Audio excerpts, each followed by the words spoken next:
გამოჩნდა, რომ რუსეთს არ ქონდა თავი ორ ფრონტზე ებრძოლა.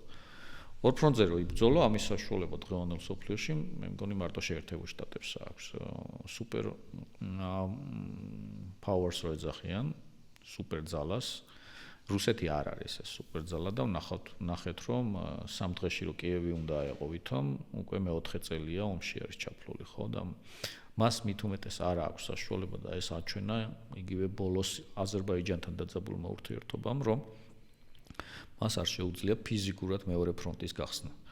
მეორე ფრონტის გახსნა სჭირდება დიდი რესურსები, მათ შორის ადამიანური, სამხედრო ტექნიკის და ასე შემდეგ, რომელიც რუსეთს არ გააჩნია. არ გააჩნია, ახლა ვიღაცამ შეიძლება თქვას, რომ აი რუსეთის მოსახლეობა 140 მილიონია თუ 144 მილიონი და გაიწვიოს და რაღაც. ჯერ ერთი იმ გაწვევას ჩაცმა დახურვა ჭამა სჭირდება. მეორეც ტექნიკა სჭირდება, რომელიც აღარ აქვს იმ რაოდენობის, რომელიც სადმე რომელიმე მიმართულებით მეორე ფრონტის გახსნას დასჭირდება და არ ყავს არც ოფიცრები, იმიტომ რომ ოფიცრების დიდი ნაწილი ჩაიხოცა უკრაინაში და ახალი ოფიცრების მოზადებას წლები სჭირდება.